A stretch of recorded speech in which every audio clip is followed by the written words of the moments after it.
আসসালামু আলাইকুম প্রিয় ফুটবল ফ্যান্স। ফুটবল ফ্ল্যাগের আরও একটা ভিডিওতে আমরা ব্রাজিল জাতীয় দল সম্পর্কে আলোচনা করব। তবে তার আগে আমি আমার পার্সোনাল এক্সপিরিয়েন্স একটু শেয়ার করতে চাই। আমি ফুটবল ফ্ল্যাগ এই চ্যানেলটা যখন শুরু করেছিলাম 2021 সালের কোপা আমেরিকার কিছুদিন আগে, তখন আর্জেন্টিনা জাতীয় দলের অবস্থা খুব একটা বেশি ভালো ছিল না। তবে আমার ওই সময় মূল উদ্দেশ্য কখনো এটা ছিল না, এটা কখনোই কল্পনা করিনি যে একের পর এক সাফল্য আর্জেন্টিনা পাবে এবং সেটা ফুটবল ফ্ল্যাগ সেই অ্যালাইনমেন্টে সেই টাইম লাইনটা খুব পারফেক্টলি ফলো করতে পারবে। মূল যে ইচ্ছাটা ছিল সেটা হচ্ছে আর্জেন্টিনার ফুটবলে একটা যদি রিবিল্ডিং ফেজ আসে, যদি ইয়াং প্লেয়াররা সুযোগ পান, তাহলে সেই একেবারে নতুন করে শুরু করাটা পর্যবেক্ষণ করা, রেজাল্টটা পক্ষে না আসলেও এই রিবিল্ডিং ফেজটাতে ছোট্ট একজন কন্টেন্ট ক্রিয়েটর হিসেবে নিজের এক্সপিরিয়েন্সগুলো শেয়ার করা। ঠিক একই রকমের একটা ইচ্ছা একেবারে ফুটবলীয় কারণে আমার ব্রাজিলকে কেন্দ্র করেও আছে।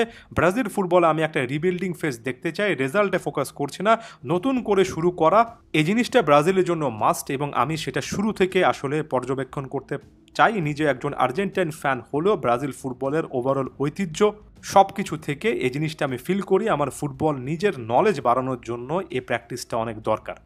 দেখুন, এই মুহূর্তে সবচেয়ে গুরুত্বপূর্ণ একটা আলোচনা অনেকেই করছেন যে কোচ হিসেবে ডরিভাল জুনিয়র স্যাক্ট হচ্ছেন বা হয়েছেন। ব্যাপারটা আসলে নির্ভর করছে কোন মুহূর্তে ভিডিওটা পাবলিশ হবে। আপনারা নিশ্চয়ই জানেন কালো আঞ্চলিকতা থেকে শুরু করে আরও অনেকগুলো নাম শোনা যাচ্ছে। যদিও ক্লাব বিশ্বকাপ শেষ হওয়ার আগ মুহূর্ত পর্যন্ত এখানে ব্রাজিল জাতীয় দলে নতুন কোচ আসার সম্ভাবনাটা আসলে ক্ষীণ। অর্থাৎ মাঝখানের এই সময়টাতে বেশ কয়েক মাস আরও একবার কোচহীন অবস্থায় ব্রাজিলকে আমরা হয়তোবা দেখতে যাচ্ছি। আমি এই মুহূর্তে আসলে কালো আঞ্চলিকতি আসবেন কিংবা অন্য কেউ আসবেন এসে ব্রাজিল জাতীয় দলটাকে অনেক বেশি পরিবর্তন করে ফেলবেন এমন টাইপের আলোচনায় যেতে চাই না, আরও বেশি বাস্তবিক থাকতে চাই। আমার কাছে মনে হয় কোচ হিসেবে যেই আসুন না কেন সে জিনিসটা আমার আপনার হাতে নেই। তবে যে জিনিসটা আসলে ব্রাজিল ফুটবল অথরিটির হাতে আছে সেটা হচ্ছে তাদের একটা প্রজেক্ট প্ল্যানিং ঠিক করা এবং একেবারে ট্যাকটিক্যাল কয়েকটা সিদ্ধান্ত নেওয়া, স্ট্র্যাটেজিক্যাল কয়েকটা সিদ্ধান্ত নেওয়া, যেটা লম্বা একটা সময় ধরে শুধুমাত্র ব্রাজিলের কোচ না, আমার কাছে মনে হয় পুরো ব্রাজিল ফুটবল ফেডারেশনই ওভারলুক করছে। প্রথম যে ইস্যুটা আসলে একেবারে প্রবল, ব্রাজিল জাতীয় দলে ক্লাব ফুটবলের বিবেচনায় একের পর এক স্টার ফুটবলার ভিনিসিয়া জুনিয়র বলেন, রাফিনা বলেন, রড্রিগো বলেন আছেন।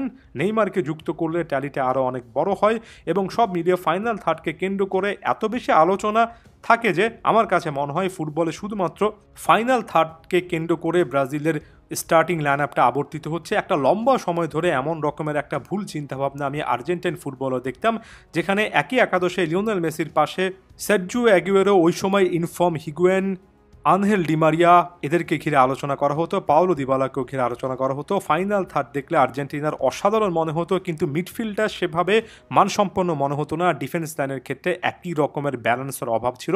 এটা এখন ব্রাজিল ফুটবলের ক্লাসিক্যাল একটা অবস্থা। নতুন কোচ হিসেবে যিনি আসবেন, যে প্রোফাইল হোক না কেন, তাকে এ ব্যাপারটা সবার আগে অ্যাড্রেস করতে হবে যে একই একাদশে তিনি যখন চারজন অ্যাটাকার খেলেন, যেটা আর্জেন্টিনার বিপক্ষে ডরিভাল জুনিয়র একটা ঐতিহাসিক ভুল করেছেন, তখন আপনি ম্যাচটা অনেকটাই ওখানে ছেড়ে আছেন এবং আপনার কাছে যে স্ট্র্যাটেজিটা আসছে সেটা দেখলে মনে হয় আপনি ফুটবল ফ্যানদের কিংবা যারা আসলে সিজনাল ফুটবল দেখেন তাদের পরামর্শ অনুযায়ী একটা দল সাজাচ্ছেন। একটা দলে ফাইনাল থার্ডকে কম্পেনসেট করার মতো একটা মিডফিল্ড থাকা উচিত। মিডফিল্ডে আপনার প্রোফাইল খুঁজে বের করা উচিত, ডিফেন্সে সেই প্রোফাইলগুলো খুঁজে বের করা উচিত। ব্রাজিল জাতীয় দলকে শুধুমাত্র দুজন সেন্টার মিডফিল্ড নিয়ে অন্য কোনো একটা ম্যাচ আমি খেলতে দেখতে চাই না। আমার কাছে মনে হয় এখানে নতুন প্রোফাইল বের করা দরকার, যে করে হোক, যে জায়গা থেকে হোক খুঁজে বের করতে হবে। মিডফিল্ডে 3-4টা রেগুলার স্টার্টার প্রোফাইল থাকতে হবে, অন্তত 3জন পিওর সেন্টার মিডফিল্ডার ব্রাজিলকে খেলাতে হবে। এটা ছাড়া খুব একটা বেশি বিকল্প আমি দেখি না। ব্রাজিল ফুটবলে একটা লম্বা সময় ধরে ফুলব্যাকদেরকে চিন্তা করে এত বেশি এক্সপেরিমেন্ট হচ্ছে যে প্রত্যেকটা ইন্টারন্যাশনাল ব্রেকে আপনি কোনো না কোনো ফুলব্যাকদেরকে নতুন করে খুঁজে পাবেন। যেমন এবারের ইন্টারন্যাশনাল ব্রেকে ফ্ল্যামেঙ্গোর ওয়েসলি ফাঙ্কা অভিষিক্ত হয়েছেন, 2টো ম্যাচ খেলেছেন। আমার কাছে মনে হয় এটাকে আমি নেগেটিভলি নেব না, তবে একটা জায়গায় এসে আপনার ফাইনালাইজ করা উচিত এবং নতুন কোচ আসার পরে ফুলব্যাক পজিশন নিয়ে তাদেরকে ইন্সপায়ার করা উচিত।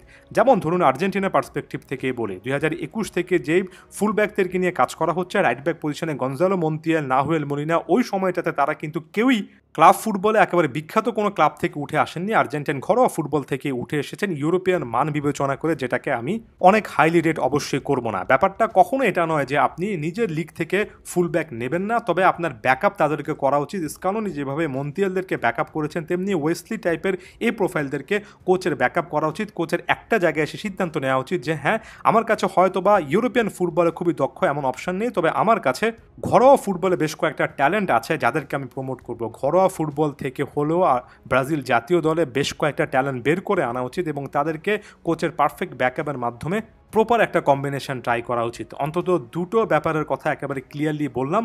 ফাইনাল থার্ড সহ আপনি তিনটা আসলে ট্যাকটিক্যাল ব্যাপার ধরে নিতে পারেন। এই ছোট ছোট ব্যাপারগুলো নিয়ে ব্রাজিল যত দ্রুত কাজ করতে পারবে এবং এটা শুধুমাত্র কোচের উপর নির্ভর না করে নিজেরা একটা ইন অ্যান্ড আউট টিম হিসেবে যতটা কাজ করতে পারবে তত বেশি ভালো হবে। এই সিদ্ধান্তগুলো শেষ পর্যন্ত ম্যানেজমেন্টকে নিতে হবে, এখন থেকে নিতে হবে। ধন্যবাদ সবাইকে।